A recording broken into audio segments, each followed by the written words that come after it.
Geeks and geekettes, gats and gittens. It's Wednesday morning. It's time for another Ask Chuck Dixon. Sorry I wasn't here last week, but I was stuffed with turkey and I couldn't move, let alone talk or make sense. Anyway, that's half true. Let's get to your first question about what I do for a living. And what I do for a living is I write comic books. Samwise 9. I found the Nightfall and No Man's Land crossovers to be similar in the way that they both have very strong beginnings and endings, but meander a little bit in the middle. Is there something in the nature of a big crossover events that causes this? I think it's in the nature of storytelling, that in the middle of the story, it's what every writer dreads. That middle passage, that getting from the really cool introduction of a concept to its resolution. To the big climax scene, to the scene with all the explosions. It's the horse latitudes of writing. Your imagination is becalmed because you've got to fill this middle part of the story with something as interesting as the beginning, and hopefully they'll keep on reading to the end. I mean, that's the job of a writer, to keep you reading, and you can't, unless you're writing a samurai story, simply skip the middle part. I argue that most samurai movies have only 2 acts. The samurai gets pissed off, the samurai kills everybody. That's the classic form.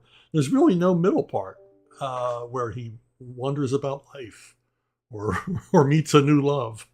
But, it's one of the difficulties of writing. It's one of the challenges of writing to keep things interesting. An example I often use is The Good, the Bad, and the Ugly. Good, the Bad, and the Ugly has 3 killer openings as we introduce each of the 3 main characters, the good, the bad, the ugly. Clint Eastwood, Lee Van Cleef, and Eli Wallach. And we know from pretty much the first 20 minutes of the film that everybody's looking for this gold cache, this buried gold. Hidden by someone in the Confederate Army. And each of the 3 characters know part of the resolution. Each of the 3 characters know something about the location of the gold, but none of them all know the same thing, so they can't find it. So Sergio Leone and his writers fill the middle passage, the usually boring or slower part of a story, with these terrific series of betrayals and temporary alliances and complications. And the whole time you're forgetting about the gold. You get more involved in these 3 characters and their turbulent interrelations than you do in thinking about their quest. And quest stories are tough because all you're thinking about is the quest. Think Lord of the Rings. And that was the brilliant thing about Lord of the Rings as well. Tolkien was a genius. Instead of having his characters go to find something, he has their characters going to throw something away. So we already know what the something is, but we don't know how are they going to destroy this thing. And again, Tolkien fills his story with betrayals, and Gollum plays a large part in creating complications in the story. Chases, fights, everything else. So you got to make sure when you're writing that it's all equally interesting and equally engaging. And I agree. In an event as long as No Man's Land, an event as long as Nightfall, I mean, you have disparate writers, disparate creative teams, you're going to run into a few slow spots here and there in the story. It's got to happen because the story's long. I mean, I would argue that even the Iliad and the Odyssey, classics of Western literature, have their dry passages. So you get to the cool stuff at the end. So, hey, it's a Samwise 9 twin spin. He doesn't seem very excited about it, though. Okay, ironically, the character anarchy is conspicuously absent from Batman No Man's Land. I wonder if this is due to Alan Grant being taken off Shadow of the Bat title just before the crossover began. I think this was a bit of a missed opportunity. What do you think he would have done with the character in that setting had he still been writing the book?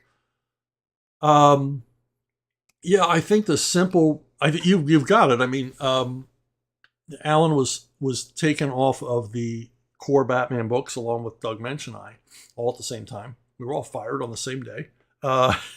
It was because of low sales. Sales were starting to dip, and DC thought it was time for a change. Although none of the changes really worked.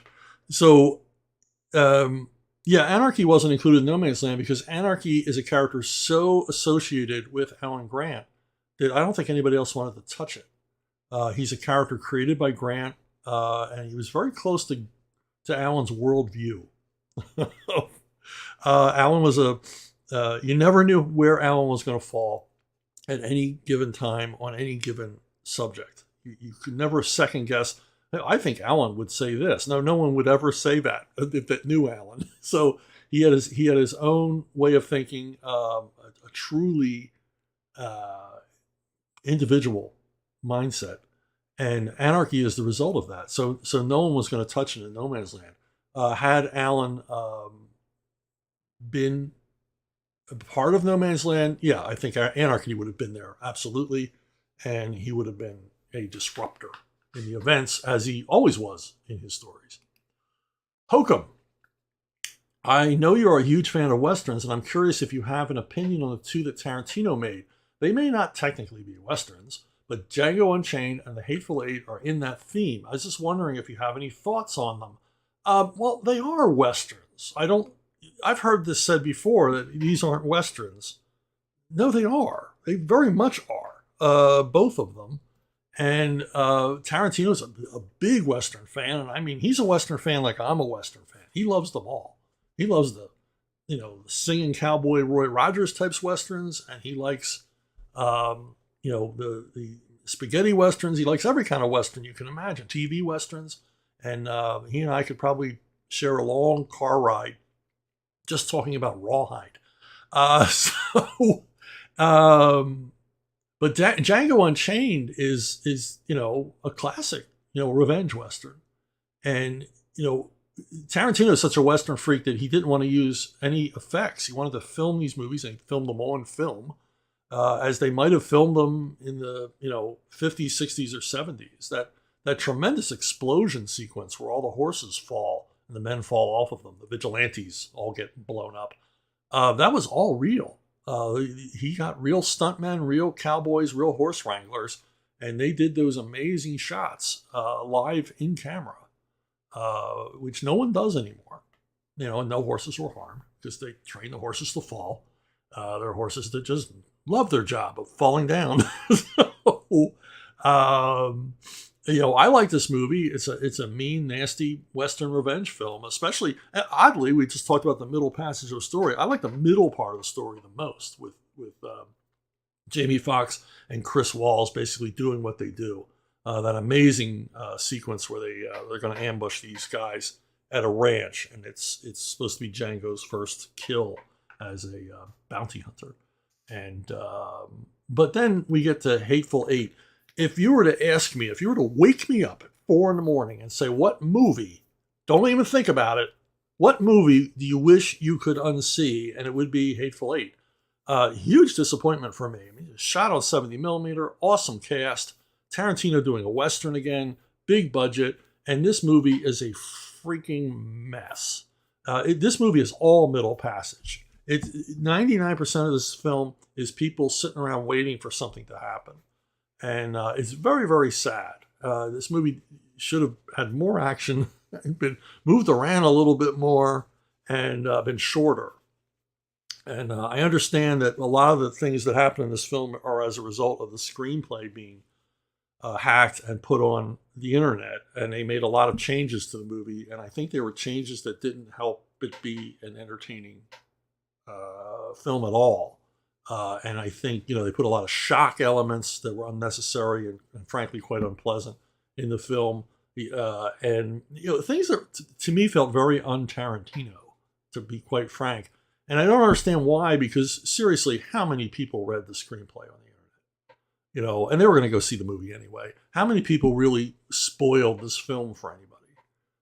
Especially in these days. Maybe today with YouTubers rushing to make videos that spoil films they've seen or films that events have been leaked. But, when Hateful Eight was in production, that really wasn't a big thing. And I think it was silly to alter the film. I actually want to read the original screenplay now to see if it would have been a better film.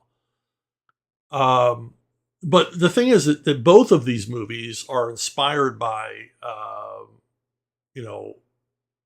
a lot of, films that came before.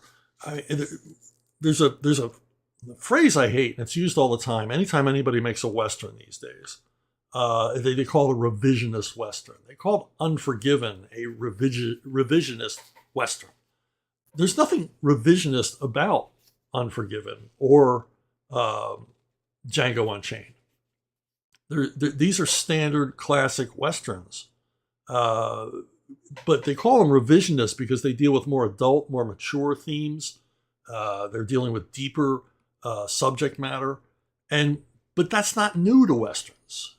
In the 50s, which for me was a prime era for the Western genre. I mean, you had Jimmy Stewart made a series of films with Anthony Mann that plumbed the depths of human psychology and aberrant human behavior.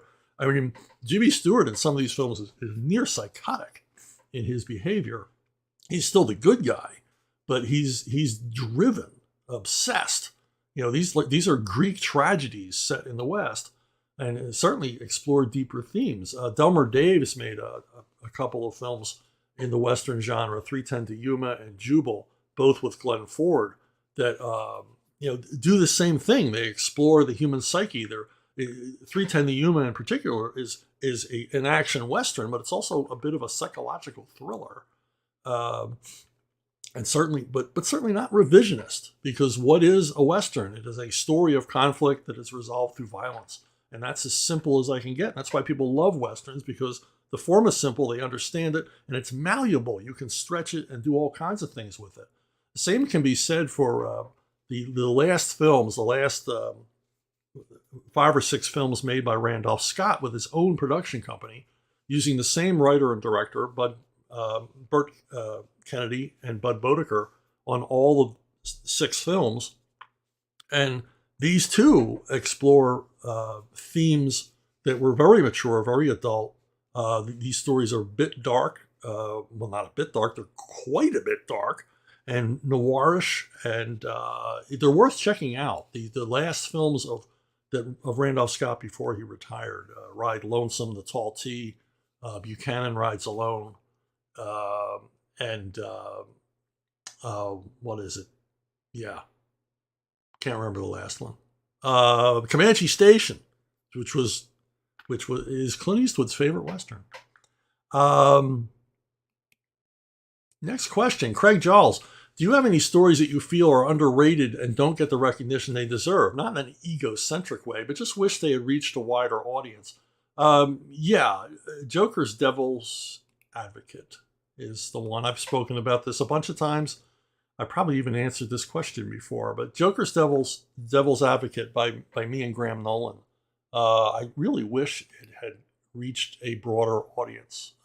Graham and I worked very hard on this story. We worked hard on everything we did, but this one was more intense. We actually met in New York for a few days to hash out the plot line and everything else. Graham is very, very much the co-writer on this one, and I needed his assistance because it's a rather complex whodunit mystery in the end, as well as what we felt would be a classic Joker story, and also answer the question, why doesn't Batman just kill Joker? So it sort of explores Joker's psyche as much as you can, because the Joker reinvents himself every day, but it also explores Batman's motivations and, exactly where does his moral compass stand on a lot of issues like the death penalty and, abuses of the law and the rule of law itself.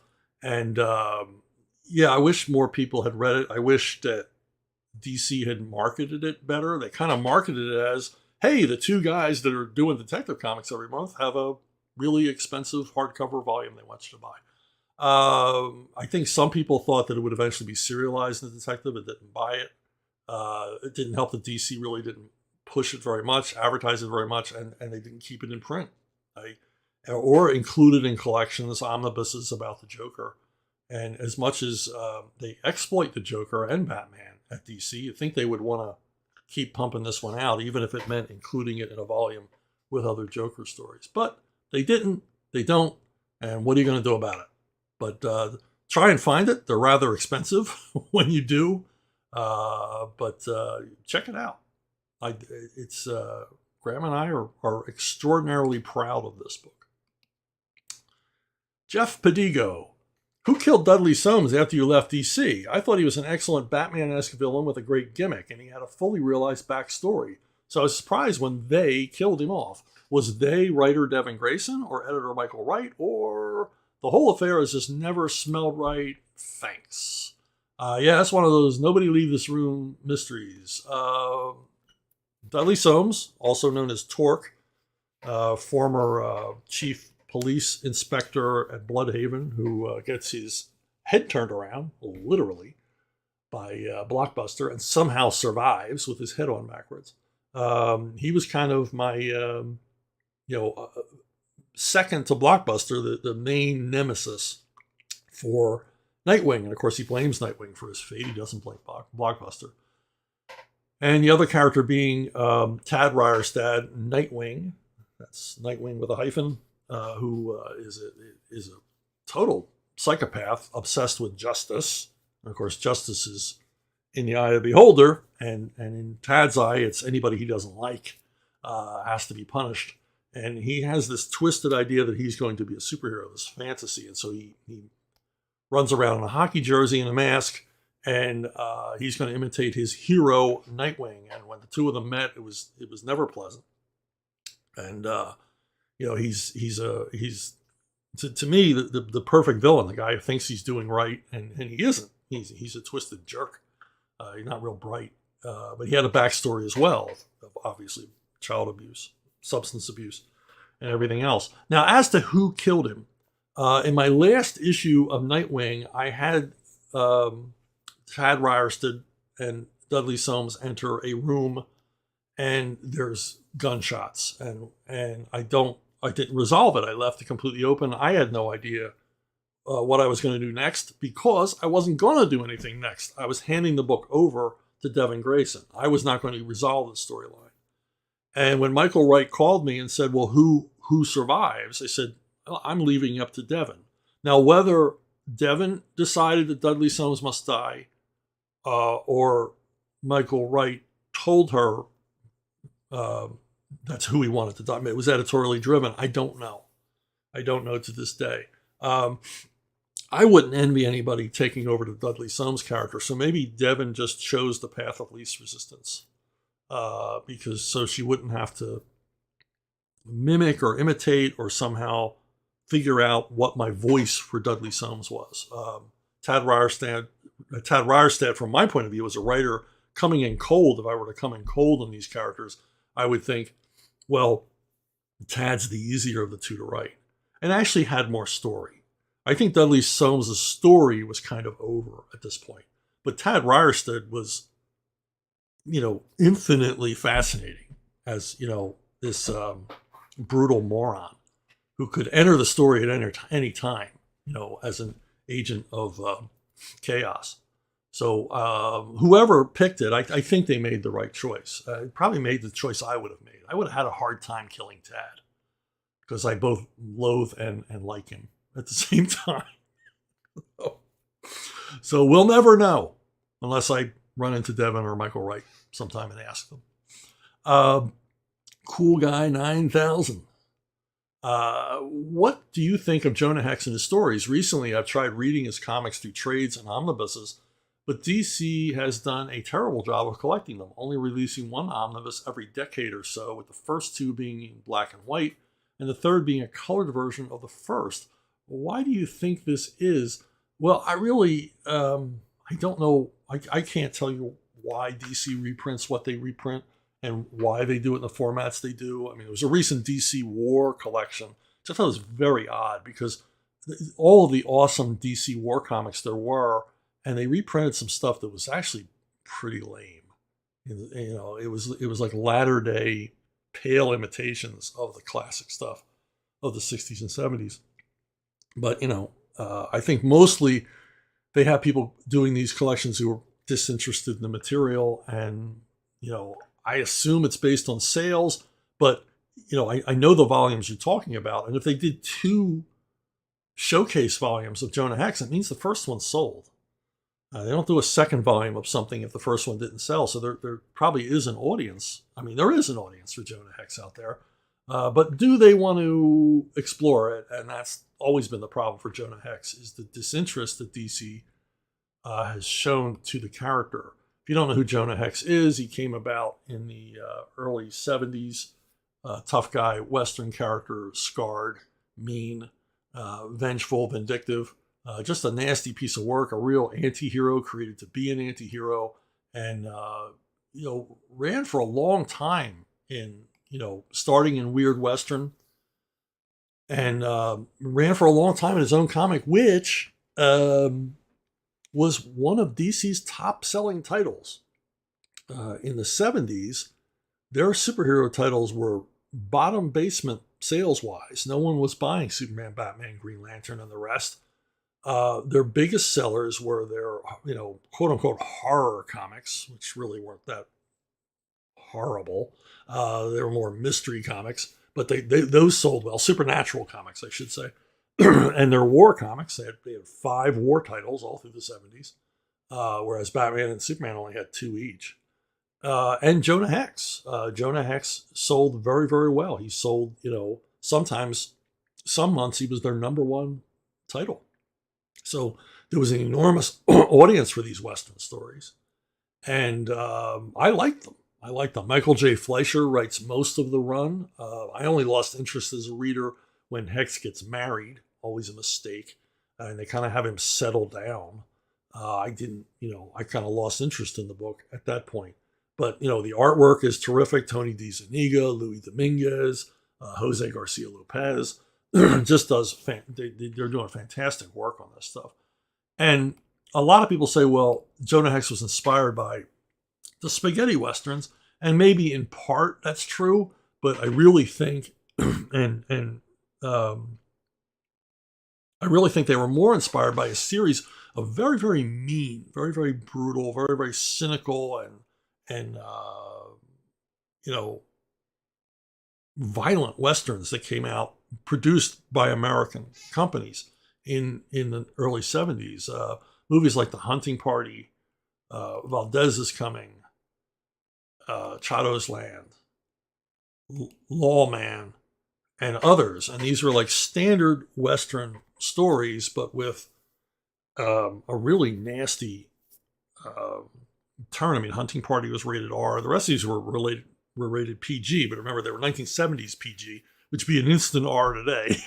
But they were very violent, very bloody, with conflicted characters and lots of nasty goings on. And I really think that this is where Hex comes from.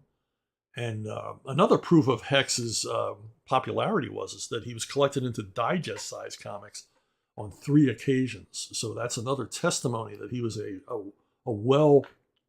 well-read, very popular character amongst readers, that they would collect his stories into these digest volumes, which at the time were one of the few profitable areas of publication DC was doing. And you can't talk about Hex without talking about the Jonah Hex Dollar Spectacular. DC was doing these dollar comics with no ads at the time, trying to fight for their place on the newsstand against like Time Magazine and Newsweek with a dollar comic. Newsstand owners at the time were complaining that comics were cheap and they were taking up too much space for the return. So DC, in particular, started doing more expensive dollar editions. And this one's remarkable. It's 100 pages of all new Western stories featuring DC Western characters. But the most amazing part of it is the lead Jonah Hex story, drawn by Russ Heath, written by Michael J. Fleischer. And it is the last Jonah Hex story, because Hex dies in this story. And it's just terrific. I mean, it is the perfect ending to the Jonah Hex saga. And if you've never read it, you need to seek it out. I have no idea what these things go for on eBay, but you should be able to find a reader's copy for a decent amount of money, because I think this thing sold well, so it had a pretty high print run. Johnny McCloskey, you mentioned that you will bind the comics you've worked on. If you don't mind me asking, what company do you use to do the binding? My personal favorite bindery is closed down. I'm looking for a new company. Well, I'm sort of in the same boat as you. For years, I was getting my stuff bound by a company in Reading, Pennsylvania. But the last time I gave them stuff to bind, they did a really crappy job. I don't know if they were under new management or they just hired a bunch of seriously untalented binders, because they actually bound 3 volumes with the issues all in the wrong order. Whereas, when you send stuff to the bindery, there's forms to fill out. So they understand exactly what you want. So there's 0 mistakes made. So I just stopped using that bindery because they suck. So if you hear, or anybody watching this hears about a place that does great work binding comics, I'd love to hear, because I've got maybe a 5-year backlog of comics sitting around in stacks, waiting to be bound. And the reason why I bind them at first was so I have ready reference. Also, so that I know I have at least one copy of every comic I've written. And I can assure that by having them bounded up on a shelf. They can't be broken up. Because when you get comps and stuff, you start giving them away to people as gifts. And you lose track, and then one day you find out you don't have issue 4 of Captain Potato Salad, and now you got to go on eBay and buy your own comic book. So that's the original reason for binding, and where I got the idea of binding was I read an interview with John Severin about his EC, his work at EC, and he mentioned the fact that he had all of his comics bound. That as a stack formed, he sent it off to the bindery. And I thought, whoa, what a cool idea. If I ever become a comic book writer, that's what I'm going to do. And that's what I did. So yeah, if you hear of a good bindery, anybody, Bueller, let me know. Okay, Christopher Hernandez. I was listening to a Tim Truman interview, and he mentioned Four Winds Publishing while he was working for Eclipse. Seemed like a power team up with yourself and him doing comics. He said you sold your shares and left after a year or 2. Was it just personal business move or just overworked? He had no hard feelings or ill words about you. Tim seems like a chill, understanding guy. Yeah, Four Winds kind of, why is that like that? Well, I'm going to skip to the next picture. I had a picture of all of us in Chicago and I didn't blow it up. So, and I'm doing these things live, baby. These things are done off the cuff. There's no rehearsal. There's no setup. Anyway, Four Winds Publishing grew out of like a gang of us that began hanging out together because we shared interests and everything else. And Tim was kind of the center of the group. And, pencilers, inkers, colorists, letterers, just guys doing comics. And we were all basically starting our careers at roughly the same time. A number of them were Kubert School graduates, or Kubert School attendees. I don't know many Kubert School graduates. So, and Tim went to the Kubert School, did not graduate. He and I were simpatico. We had a lot of things in common. We had a lot of things that we didn't have in common, but we liked comics, and we liked a lot of the same comics. So it was his idea to form this Four Winds imprint at Eclipse that eventually became a full-fledged publisher with some investment from me and him. We figured out the details and did all the solicitations. Back in those days, it involved a lot of Xeroxing, because in those days there were a number of distributors. There wasn't just Diamond, and if you sent them bundles of ad stuff, promo stuff, they would include it with their catalog. They just throw it in with the catalog so retailers could see it and possibly order your stuff. So we did a lot of that. I always kind of suspected that we were Xeroxing this material and bundling it off, and it was no retailer ever saw it because it wasn't in the distributor's interest to throw it in the packets. And how would we know if they just tossed it in the dumpster? But sales were okay. I think we broke even or made a little bit of profit on each book. And the whole idea was to, well, for me anyway, I wasn't interested in the business end any more than Tim was. I was more interested in this as a creative outlet. One of the reasons I left is because it really wasn't a creative outlet for me. Most of the new work that we did was Tim writing and drawing. We did some reprint stuff because I had an association with a studio, a publisher in Argentina, and a lot of friends amongst Argentine artists. And so we did a couple of collections of Alcatena's work, a collection of Juan Zanotto, and then we published 2 volumes of Atu, a sort of sci-fi fantasy adventure story by the great Sam Glanzman. But, the wheels kind of came off where you'll notice here that there's nothing that I wrote and had drawn. And I kept proposing things and getting shot down by my partner. And that's when I realized I'm not going anywhere here. I mean, we're supposed to be equal partners. We're supposed to be equals. I don't think Tim saw us that way. I think he saw me as the guy who would end up doing all the paperwork while he, he went on doing his own comics, his own creations. So basically, I was partnered with my own gatekeeper. And I thought, well, I'm not getting anywhere here. I can go off on my own with the projects that I want to do at Four Winds because I can interest other publishers in these and actually get them to see the light of day. And so, we parted company. I divested myself and left him with the Xerox machine and took off for greener pastures.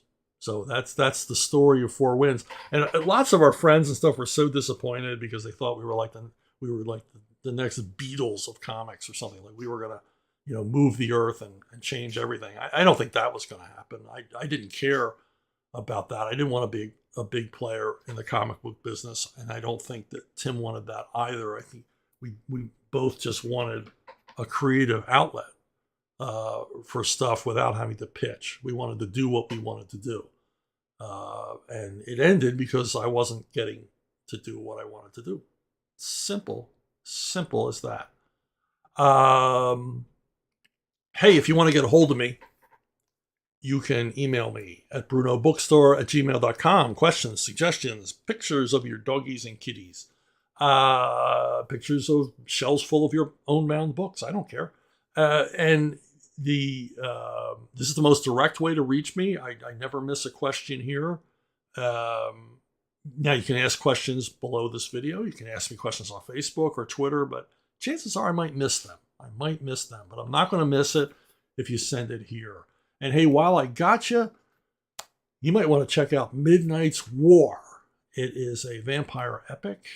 It's a Kickstarter. It's by me and Vox Day.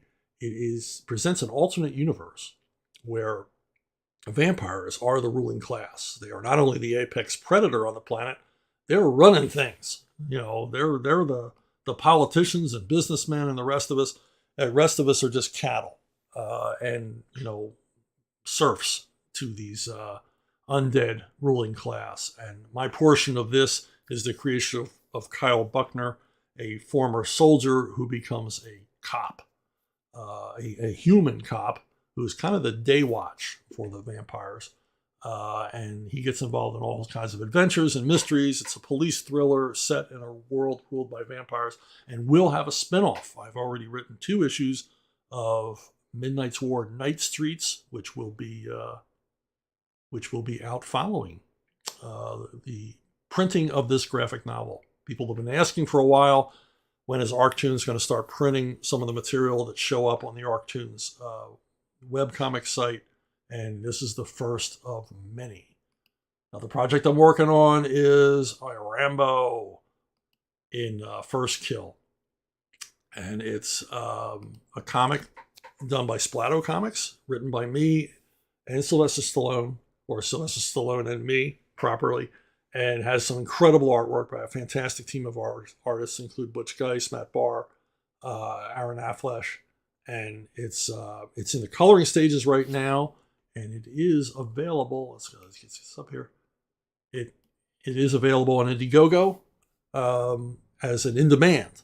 We've already reached our goal, but if you want a copy of this graphic novel, which will be in full color, it's with the colorist now, probably in the final stages of coloring, off to the printers, should be in the hands of supporters early in 23.